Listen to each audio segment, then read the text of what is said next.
안녕하세요. 세미나 읽어준 남자 토크하이트의 고성 PD입니다. 2007년부터 몇 년간 UCT라는 용어가 유행이 되었고 많은 지자체들이 UCT 사업을 진행하였지만 제대로 된 성과를 내지는 못하였습니다. 오늘 세미나에서는 UCT를 복귀해보면서 요즘 추진되고 있는 스마트시티의 본질은 무엇인지를 조영식 박사와 얘기를 나눠보았습니다. 가장 마음에 와닿는 단어는 서스테이너빌리티, 지속가능성이었습니다. UCT는 뭐가 문제였던 것 같아요, UCT가? 기술, 사람보다는 이제 기술 중심이잖아요. 네네네. ICT를, 그러니까 정확히 말하면 네트워크나 네? 이런 ICT 기술을 첨단으로 해서 도시의 모든 정보나 이런 것들 연결하자라는 거가 네네. 이제 UCT였는데, 지금도 아직도 그 UCT 마인드를 가진 분들이 많아요. 네. 스마트 시티에 대해서. 그 모든 기술은 문제가 있는 게 뭐냐면, 비용이 많이 들어요. 네네. 새로운 투자가 일어나요. 근데 그만큼 비용 대 효과가 가성비. 있냐? 없으면 실패를 했다고. 가성비에서 실패한 거지. 네. 기술 보급이나 이런 데서 실패한 건 아니죠. 사실. 네네. 박사님식의 UCT가 활성화 안 된 가장 큰 이유는 기술로만 너무 접근했다? 그리고 투자 비용을 누가 내냐 이거죠. 아, 네네.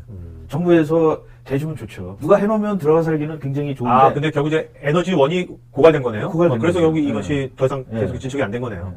근데 스마트 시티는 얼핏 생각하면 단순하게 아까 사람이 중요하다고 했는데 이건 기술, 사람 여러 가지 다 같이 연결되는 거지 않습니까? 그러면 UCT보다 스마트 시티가 훨씬 더 많은 재원이 필요할 것 같거든요? 네. 스마트 시티도 그럼 하다가 더 많아지는 거 아닙니까? 그래서 지금 이제 많은 사람들이 조심하는 거가 뭐냐면, 야, 이거 비용을, 천문학적인 비용을 드는데. 네. 왜냐면 기업들 입장에서는 뭐, 일단 스마트 시티 나오니까 뭐 5G 해야 된다 뭐 이런 네네. 얘기를 저기 하는데. AI까지 뭐 요새 뭐. 근데 비용은 누가 되냐 이거죠. 네.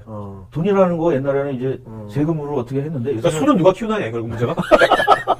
옛날에 UCT는 일단 어떤 땅값이나 뭐 아파트값 이런 거만 오르는 거로다가 했는데, 그건 사실은 창출하는 거는 없잖아요. 네네네. 그래서 요새는 이제 모든 그 이코노믹이나 기업이나 지속 가능한 거, 네네. 계속 창출이 뭔가 어떤 스마트 시티 같은 데는 네. 편리해가지고 관광객을 더 많이 받는다든가 아니면 여지껏 뭐 쓰레기 처리나 뭐 어떤 비용들을 절감한다든가 네네. 뭐 이런 경제성이나 이런 거가 더 했기 때문에 스마트 시티라는 말을 표현을 한 거죠. 그래서 여기 보면 이 그림에 이게 서스테이너빌리티, 그렇죠. 이게 굉장히 지속 가능성이지 않습니까? 굉장히 중요한 저 얘기죠. 용어가 있는 거군요, 예. 여기에.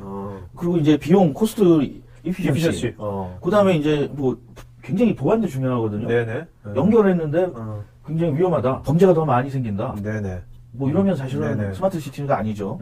그다음에 여기 피플도 이제 나온 거죠. 그래서 자기가 쾌적함이나 네. 행복함 이런 것들. 그리고 이제 요새 아마 우리나라 스마트 시티는 저기를 해결해야 될 것 같아요. 미세먼지 같은 것들. 네, 그렇죠. 그거 안 한다면 네. 사실은 뭐 네트워크가 높아졌다 뭐 그렇죠. 뭐해, 그렇죠. 5G 하면 뭐해?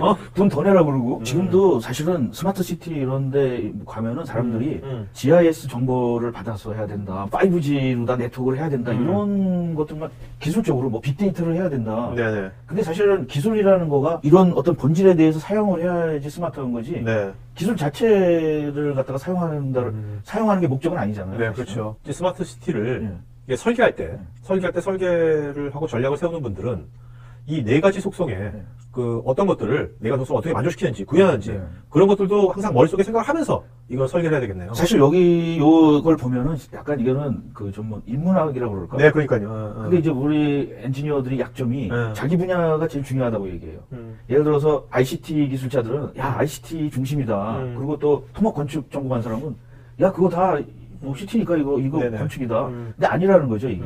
그리고 보안 전문가들은 야 다 보안이다. CCTV 왕창 달아놓고. 네네. 근데 그게 다 아니라는 거죠. 빅데이터 하는 사람들은 데이터를 무조건 모아야 된다. 근데 모아서 어디다 쓸지를 모르면서. 네. 그래서 우리 보면은 데이터베이스를 어디다 어떻게 쓴다는 걸 생각을 해놓고서 기술을 도입해야지.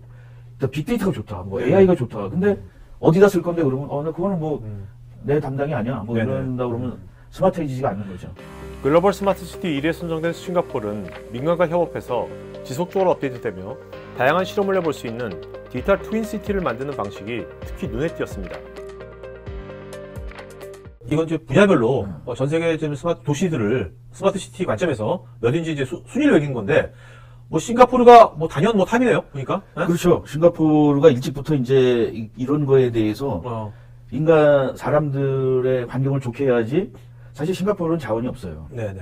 그래서 모든 회사들을 외국 회사를 받기 위해서 예를 들어 최근에 다이슨이 싱가포르로 본사를 온 거 아시죠? 네네네. 근데 뭐 많은 사람이 뭐 저희하고 그 외관과에 대해서 말이 많지만 싱가포르는 전 세계 글로벌 회사들이 본사를 많이 옮기는 네네. 거죠. 나중엔 뭐 우리나라 기업도 뭐 대우가 나쁘면 옮길 수도 있어요. 네. 이제는 뭐 그게 문제가 되지 않잖아요. 어떤 본사가 어디에 있느냐가. 네네. 그래서 근데 제가 왜 이걸 갖고 나왔냐면 스마트 시티가 굉장히 오래전서부터 회자된 내용이에요. 한 네. 15년 전 뭐 이럴 때부터.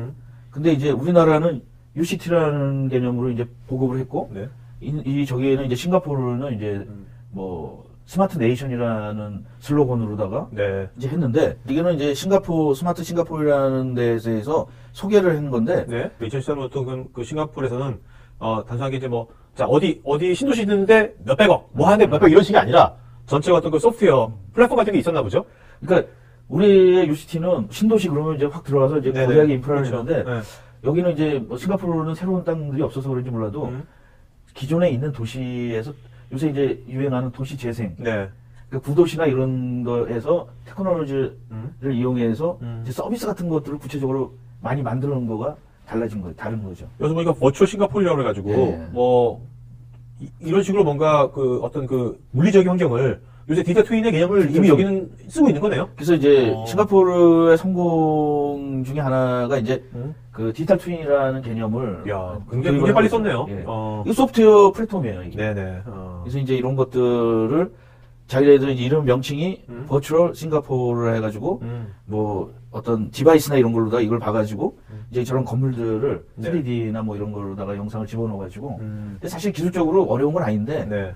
이제 비용에 대해서 어느 정도 그 전체적으로 하려면 비용이 많이 들잖아요. 네네. 그리고 이제 많은 사람들은 정부가 해줬으면 원하고 이게 한계가 있는 거잖아요. 네네. 그걸 이제 그 도시는 커다란 것만 하고 구체적인 거는 기업들이 서로 연결돼가지고 민간에서 그렇죠. 네. 결국 투자는 민간이 해야 되는 거 아닌가요? 네.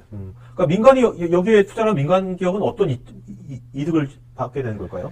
이게 편리해지면은 이제 그 어떤 오피스나 회사들의 업무나 이런데 효율적이잖아요. 네네. 그러니까 이제 외부에서 그 지사 같은 것들이 아시아 지사 같은 것들이 많이 오는 거죠.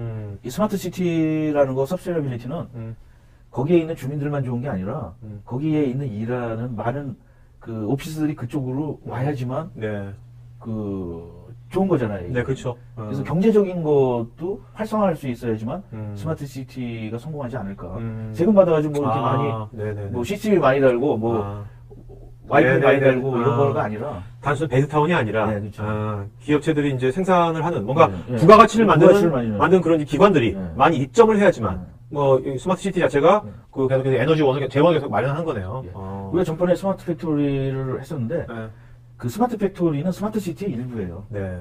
그 스마트 팩토리가 스마트 시티 안에 스마트 팩토리도 있고 그다음에 발전소 뭐 그거 에너지원 뭐 이런 것들이 다 들어가 있는 거죠. 그렇기 때문에 스마트 시티는 사실은 굉장히 뭐 스마트 네이션이라고 해도 잘못된 말은 아닌 거죠. 네. 그러니까 뭐 우리나라도 이게 스마트 시티를 설계할 때 그 설계하시는 분들께서 우리가 진짜 기업체나 아니면 뭔가 그 우리한테 재원을 나중에 우리한테 공급할 수 있는 그런 기관들이나 어떤 엔티티가 여기서 뭔가를 잘할 수 있게 하는 게 뭘까? 그 사람들한테 우리가 뭘 주면 이 사람들이 좋을까? 그거를 고민하면서 만들어야겠네요. 네. 스마트 시티의 서스테이너빌리티, 지속 가능성을 유지하려면 무엇보다 사람을 위한 스마트 시티를 위한 사회학적, 인문학적 관점이 필요할 것 같습니다. 최초 스마트 시티인 싱가포르의 교훈이라는 거에 대해서 어떤 그 관계자들이 얘기를 했는데 스마트 시티에서 다양한 센서나 소스를 통해서 많은 데이터를 수집을 했어요. 네. 근데 많은 사람들이 이걸 뭘 해야 될지 모른다는 거죠. 거기 일하는 뭐 공무원들이나 이거 빅데이터 이렇게 모으는 사람도 모으는 건 잘해요. 근데 네. 그걸 뭘 모으냐? 이걸 쓸 수 있는 거는 도시학자라는 거죠. 도시공학자가 아니라 네. 도시학자, 인구학자, 네네네. 사회적인 사회학자. 사회적인 의미를 알고 있는 사람이라는 거죠, 이게. 네. 그러면서 이제 데이터를 수집하는 사람들은 데이터를 어떻게 처리를 해야 될지 가장 좋은 위치가 아니라는 거죠. 왜냐하면 그렇죠. 데이터를 아주 효과적으로 이걸 하고 저장하고 뭐 이런 그렇죠. 걸 테크놀로지가 접근하지 예. 데이터의 사회학적 의미까지 파악할 수 없는 거니까. 그렇죠. 또 하나 또 하나 얘기를 하면은 도시공학자나 토건 엔지니어는 도시를 어떻게 배치하고 뭐 이런 일조량 이런 걸 하는데 네. 사람을 어떻게 한 군데 모이고 어떻게 분산시키고 이런 거에 대해서 네네네. 엔지니어가 빅데이터를 어떻게 활용해서 그렇지 못한다라는 거죠. 네. 근데 대부분 이제 건축 관련된 이런 사람들은 교수나 이런 분들은 내가 이거를 담당을 했는데 이게 쉬운 게 아니거든요. 네네. 그래서 인더스트리얼 4.0이든 뭐든 인구학자와 사회학자와 같이 네. 이 문제를 해결하고 그 사람들이 시뮬레이션 할 수 있는 플랫폼을 만들어줘야 된다는 거죠. 그 사람들한테 코딩하라고 할 수는 없는 거잖아요. 네네. 그렇죠. 나는 여기 몇 명이 들어와서 몇 시간 동안 했을 때 뭐가 문제고 이런 걸 내가 시뮬레이션하게 해주세요. 그럼 시뮬레이션 한 다음에 이건 여기는 뭐가 문제입니다. 이런 것들을 얘기할 수 있게끔. 네네. 그게 진정한 스마트 시티의 성공 포인트라는 거죠. 지금. 네. 근데 지금은 거의 다 뭐 공학적으로 뭐 그렇죠. 뭐 그렇죠. 한다 그렇죠. 뭐 네. 이런 거. 근데 그거를 대부분 전문가라거나 뭐 어떤 뭐 지금 이제 뭐 패널이나 이런 데 있는 분들은 그냥 자기가 어떤 분야에서 되게 굉장히 많이 알아가지고 네. 논문에서 뭐 석박사 하는 사람들이에요. 그 사람이 어떻게 그 넓은 그거를 다 이해하지는 못하는 거죠. 왜냐하면 우리도 마찬가지잖아요. 40대 초반이나 이럴 때는 굉장히 많이 한다고 생각하지만 네. 그건 자기 그쪽 분야이고 연결된 분야 이런 거는 뭐 굉장히 많은 시간과 경험이 필요하지 않습니까? 그래서 이제 뭐 좀 결론한다면은 저와 다른 생각을 하시는 분들도 많아요. 뭐 제가 네. 뭐 이게 여기 하시는 분들 중에 어떤 특정 분야를 굉장히 많이 아시는 나보다 많이 아시는 분도 많지만 제 개인적인 생각은 정부 예산에만 의존하는 한국형 스마트 시티는 약간 좀 경계해야 된다. 네. 지금 막 뭐 위원회하고 일어나고 있는데 네. 이거는 자기들끼리 조용히 막 이러면 야 이거 진짜 좀 문제가 아닐까. 그다음에 스마트 시티는 약간 오픈형이고 커다란 그 인프라는 대기업이 하더라도 그 개인이나 중소기업도 소프트웨어적으로 네. 참여할 수 있는. 네. 그렇죠. 뭐 우리 저기 그러면 앱 시장처럼 네네. 그렇게 유기적으로 참여할 수 있는 공간들을 만들어줘야 된다. 네네. 토크IT는 기업의 임직원을 위한 테크 전문 방송으로서 지금 보신 것처럼 기존 영상을 재구성하고 스토리텔링을 입혀서 유튜브 콘텐츠를 제작합니다. 혹시 여러분 회사에서 좋은 제품이나 기술력이 있는데 유튜브를 잘 활용하지 못하고 계시다면 우측 상단 정보 카드를 클릭하셔서 유튜브 콘텐츠 제작 소개서를 한번 보시면 어떨까요? IT 전문 방송 토크IT에서 테크 분야별로 짧고 진한 시리즈 영상들을 편하게 골라서 보실 수 있습니다. 구글이나 네이버에서 한글로 토크IT 치시거나 토크IT.tv 사이트로 오시면 됩니다.